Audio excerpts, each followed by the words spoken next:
주님께서 여러분과 함께 요한이 전한 거룩한 복음입니다.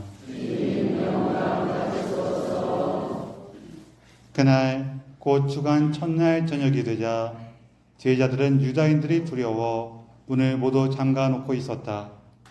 그런데 예수님께서 오시어 가운데에 서시며 평화가 너희와 함께 하고 그들에게 말씀하셨다. 이렇게 말씀하시고 나서 당신의 두 손과 옆구리를 그들에게 보여주셨다. 제자들은 주님을 뵙고 기뻐하였다. 예수님께서 다시 그들에게 이르셨다. 평화가 너희와 함께. 아버지께서 나를 보내신 것처럼 나도 너희를 보낸다. 이렇게 이르시고 나서 그들에게 숨을 불어넣으며 말씀하셨다. 성령을 받아라. 너희가 누구의 죄든지 용서해주면 그가 용서를 받을 것이고 그대로 두면 그대로 남아있을 것이다. 주님의 말씀입니다. 그리스도님 찬미합니다. 참 예수님, 서로 인사를 좀 나누세요.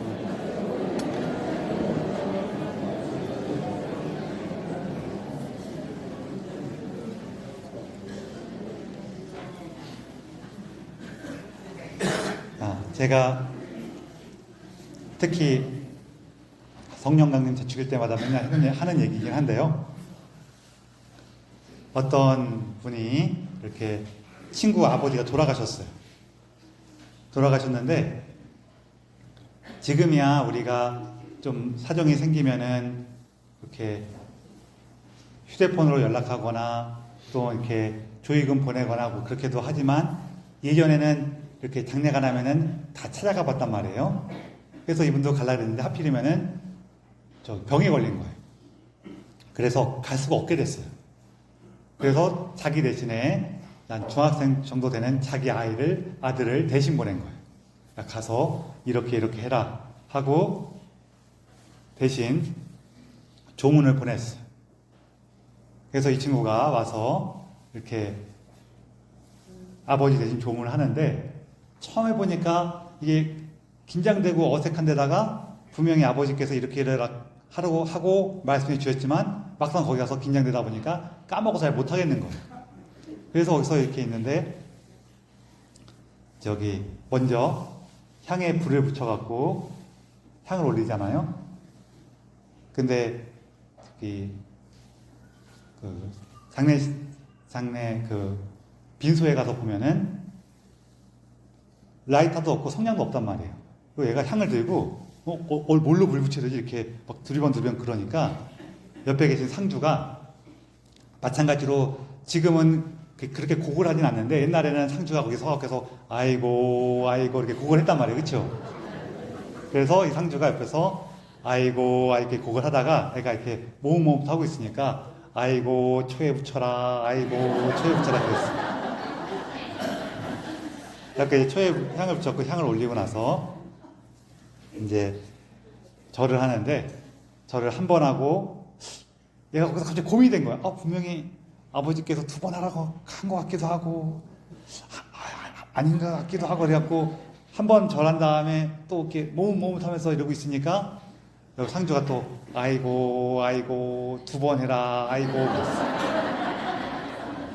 그래갖고 이제 두 번 절을 하고 이제 상주하고도 같이 인사를 한 다음에 이제 삼가 고인의 명복을 빕니다라고 이렇게 말을 해야 되는데 이렇게 말을 또 이렇게 까먹어갖고 삼가 이러고 있으니까 상주가 됐다 가라 아이고 됐다 가라 그랬어요. 제가 이 얘기를 왜 드리냐면은 예수님께서 성령님에 대해서 이렇게 표현하실 때 부른 칭호가 여러 가지가 있는데 그 중에 하나가 뭐냐면은 파라클리토스예요. 파라클리토스라는 말로 했는데 이 말이 뭐냐면은 파라라는 말은 그리스 말로 옆에라는 뜻이에요. 옆에. 우리 곁에, 옆에 이런 뜻이고 클리토스라는 이 말은 그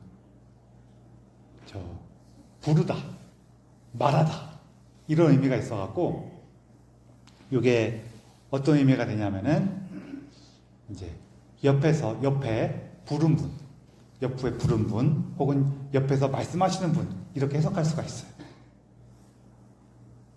이게 사실은 이제 후대까지 이어져 갖고 라틴어로 요 말을 그대로 바꾸면은 파라는 옆에니까 라틴어로 하면은 아드라는 말이 되고요. 옆에, 곁에 이런 뜻이 되고 클레토스는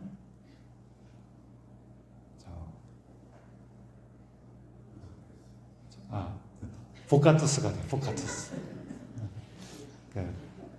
그래갖고 아드 보카투스가 되거든요. 아드 보카투스 잊어버릴 뻔했는데 생각이 났어요. 파라클레토스를 이건 그리스 말이고 이걸 그대로 라틴어로 번역을 하면은 아드보카투스가 돼요. 그리고 아드보카투스는 이제 영어로 바꾸면은 우리 그래서 좀 신속한 영어로 바꾸면은 에드버킷이에요. 그래서 에드버킷은 무슨 뜻이에요? 그렇죠? 괜찮아요. 우리가 쓰는 말도 아닌데 뭐. 변호사를 칭하는 여러 가지 표현 중에 하나가 에드버킷이에요. 그래서 우리를 위한 변론자. 그래서 이게 그리스 시대에는 어떤 식으로 쓰였냐면은 꼭 재판받을 때뿐만 아니라 우리가 뭐 거래를 한다든지 협상을 한다든지 그럴 때 내가 얘기하거나 그게 좀 어려운 상황이 벌어질 수가 있거든요. 내가 잘 모를 때도 있고 나보다 좀 더 잘 표현하신 분이 계실 수도 있고 하다 보면은 그런 분을 모셔서 나를 대신 얘기해 주기도 하고 나에게 이렇게 하라고 도와주기도 하는 분이 바로 파라클레토스예요. 그래서 요 표현을 예수님께서 성령님을 지칭하는 표현으로 쓰셨다는 거예요. 그래서 성경에서는 이 말을 여러 가지 말로 번역하는데 보호자라고 번역하기도 하고 전구자라고 번역하기도 하고 좀 다양한 표현으로 번역을 해요. 위로자라고 번역하기도 하고 이렇게 여러 가지로 표현하거든요.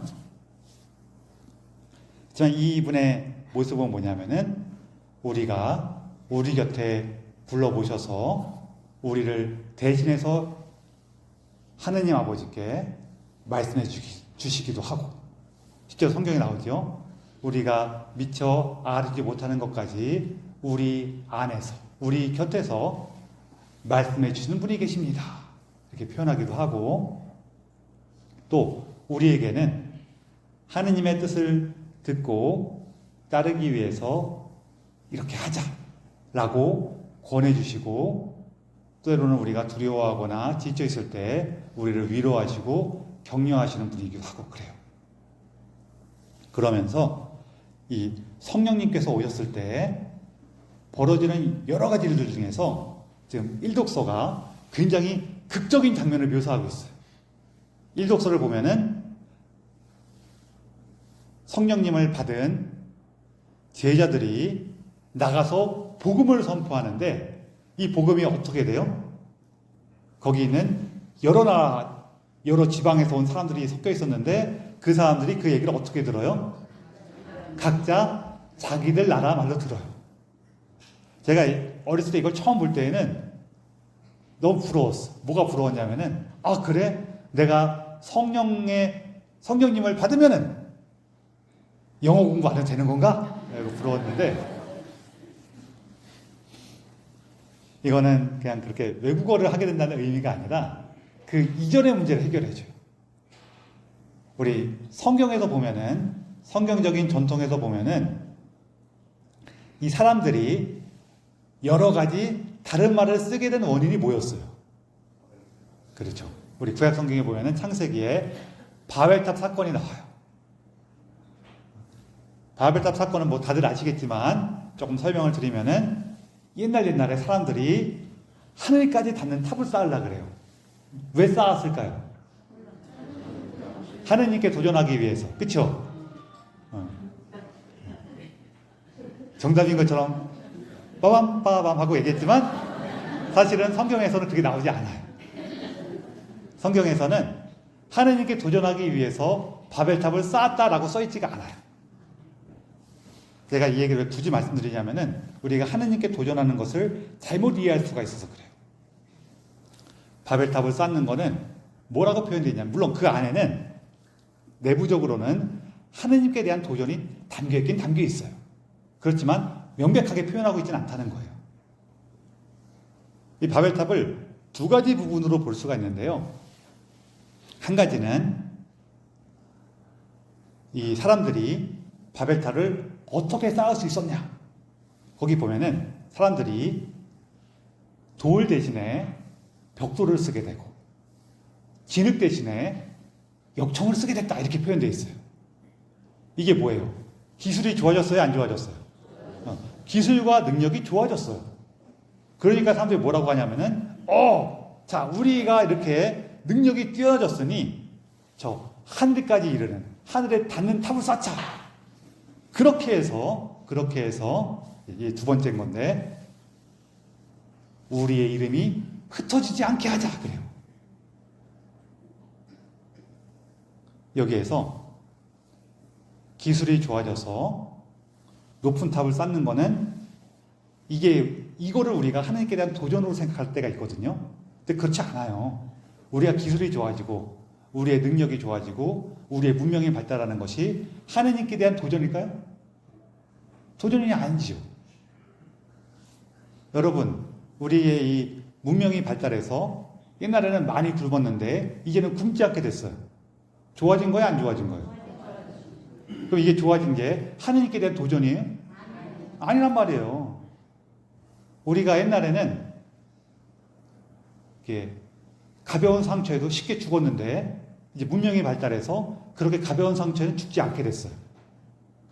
좋아진 거예요? 안 좋아진 거예요? 이건 조금 어떤 분들은 안 좋아졌어요 라고 하실 분도 있어요.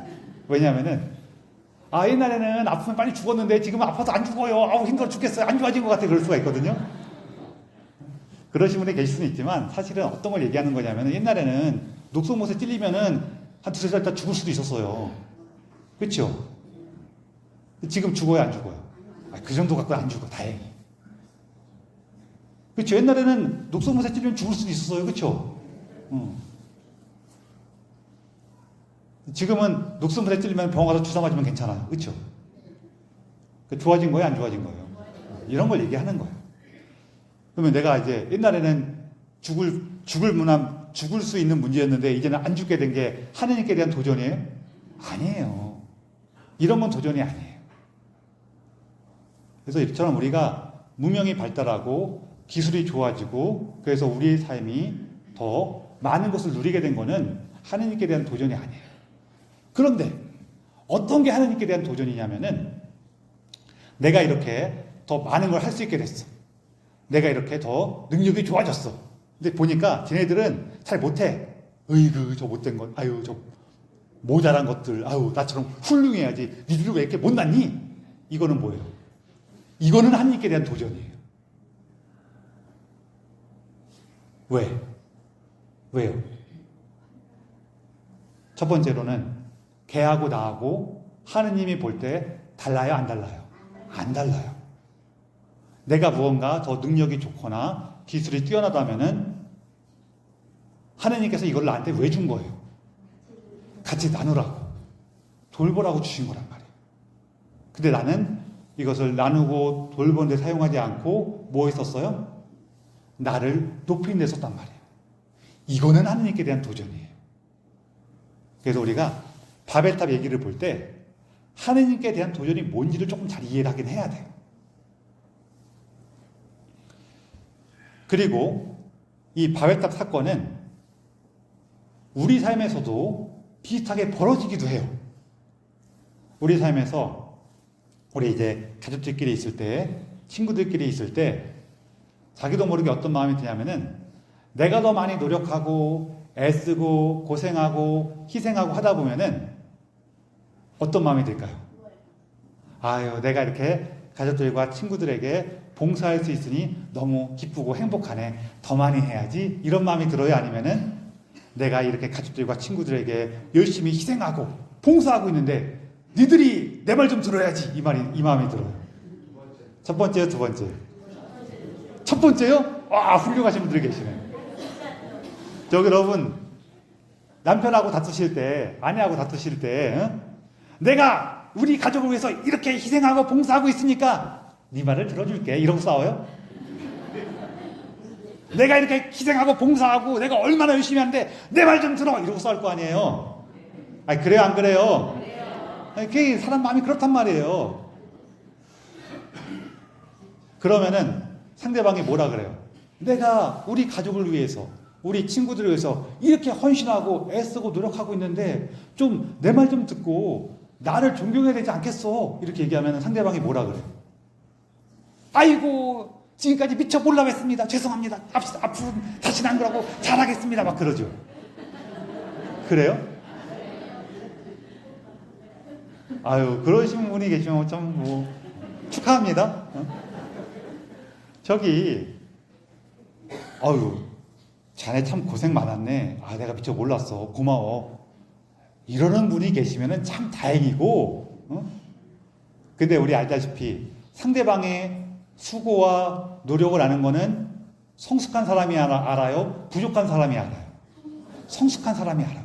근데 나는 지금 너한테 네가 이렇게 부족해 라고 하면서 야단치고 있잖아요. 근데 상대방이 부족한 사람이면 부족한 사람일수록 나의 수고와 노력을 알아요? 몰라요? 몰라요. 당연히 모른단 말이에요. 그러니까 뭐라 그래요?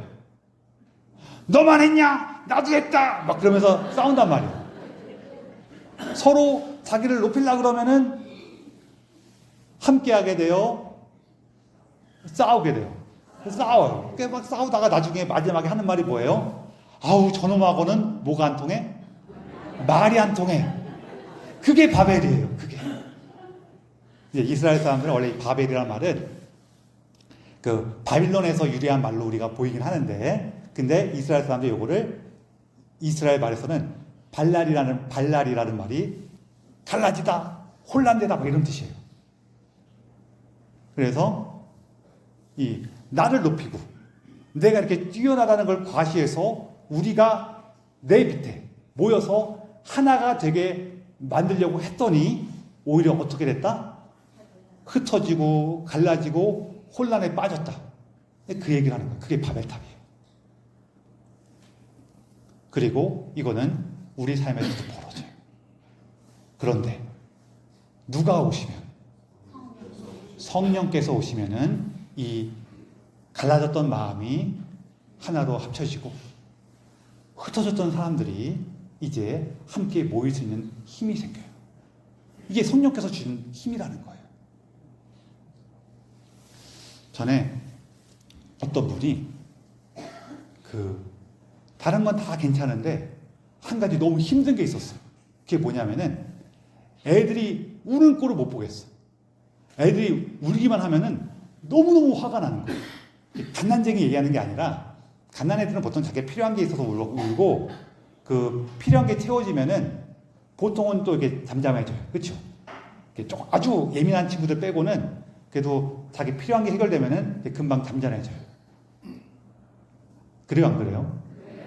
저는 안 키워서 잘 모르는데 제가 안 키워봤기 때문에 들은 얘기만 갖고 얘기를 하다가 여러분들이 다 가만히 있으면은 아닌가? 그렇게 좀 이렇게 막 예민한 친구들은 안 그럴 수도 있는데 보통은 그게 해결되면 괜찮아. 그런데 언제부터 정말 힘드냐면은요. 아니, 이거는 뭘 말을 해도 말이 안 통하고 땡깡 부릴 때부터 힘들어져요. 옛날에는 미운 7살 그랬는데 지금은 미운 4살, 그렇죠? 그때쯤 되면은 애들이 막 울고 댄스 막 그러는데, 그때 되면은 이렇게 뭘 해도 소용이 없고 이제는 어느 정도 마이크가 통하는 것 같으니까 이렇게 하자 그래도 말도 안 듣고 막 그래요. 힘들단 말이에요. 근데 그때쯤에 애들을 보면은 이분이 너무 화가 나는 거예요. 이유가 뭐였냐면은, 제가 찾아봤더니 이유가 뭐였냐면은 이분이 어렸을 때 자기가 그 나이 때 막 울고 그러면은 엄마가 코하고 입을 잡아버렸어요. 코를 잡고 입을 막아버렸어요. 여러분들 이렇게 생각하시죠? 이거 하면 안 되는 거긴 한데 생각해보세요. 옛날에 좀 그렇게도 했어요, 안 했어요? 옛날에 그렇게 해서 좀, 옛날에 그냥 우리가 다 무식해갖고 그렇게도 했어요. 이게 지금 생각하면은 옛날에 다 우리 무식했지 그러긴 하는데 옛날에는 더 심한 것들도 했어요. 그렇죠? 아니, 또 이렇게 대답을 안 하셔요. 제 어릴 때만 생각해봐도 그 애 운다고 그 입 꽉 막고 안 그쳐 코 잡고 막 그러는 게 옆에서 누가 그렇게 해도 에휴 저 좀 심하네 그냥 이 정도였지 지금처럼 어휴 아동학대야 막 이러지 않았단 말이에요. 그러니까 그렇다 그러세요. 이분이 자기 엄마가 자기한테 그렇게 한 거예요. 그러다 보니까 이제 이분이 크고 나서도 그게 마음에 상처가 돼갖고 다른 꼬마애들이 그러는 꼴을 못 보는 거예요. 그래서 막 화가 나. 그걸 보면은 너무 갑갑하고 화가 나는 거예요. 근데 이게 그런 애들이 미워서 그럴 수도 있지만 또 하나는 뭐가 있냐면요. 자기가 불안하면 화가 나요, 사람이. 그런 우는 애들 보면은 자기 숨이 막히는 것 같으니까 이 사람 불안한 거예요, 사실은. 그럴 수도 있어요. 그래서 이거를 상담도 받아보고 정신과에 다녀보고 했지만 고쳐지지가 않는 거예요. 그러다가 이분도 이제 결혼해서 아이를 낳았어요. 아기 때는 그냥 좀 참고 견뎠는데 마찬가지로 얘도 몇 살이 됐어요? 미운 4살 되고 나니까 애가 울 때마다 자기 애인데도 또 화가 나고 막 너무 정말 미칠 것 같은 거예요. 그래서 하루는 또 애가 우는데 자기도 모르게 입을 빡 막고 코를 닫고 싶은 거예요.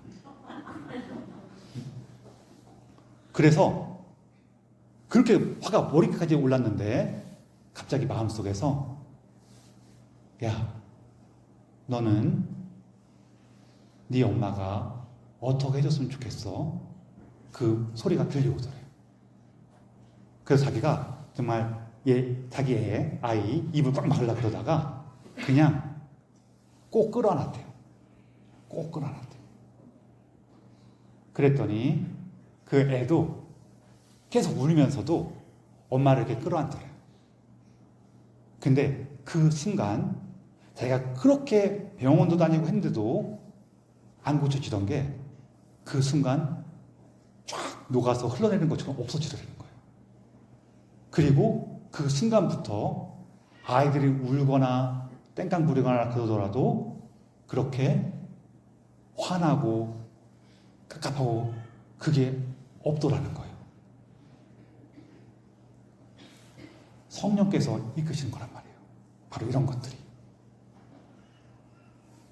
그분께서는 우리 삶 안에서 말씀하시고 우리의 마음을 이끄시고 우리의 상처와 아픔을 돌보셔서 우리가 새롭게 나아가고 서로 함께 만나고 서로 사랑할 수 있도록 도우시는 분이란 말이에요. 바로 이 성령님을 우리가 받은 겁니다. 이 성령님께서 우리와 함께 계시는 거예요. 오늘 우리는 우리가 이처럼 성령께서 우리 곁에 오셔서 우리와 함께 계심을 이미 나와 함께 계시고 지금도 함께 계시고 앞으로도 내 삶을 이끌어 주실 거라는 것을 기억하고 믿고 기뻐하는 겁니다. 그리고 우리가 이 성령님의 이끄심을 따라서 주님의 은총으로 나아갈 수 있기를 더 힘있게 청하는 겁니다. 오늘 성령 강림 대축일을 보내면서 우리의 삶이 성령님으로 충만해지기를 청하면서 그리고 이미 충만했기를 기뻐하면서 이 미사를 봉헌합시다.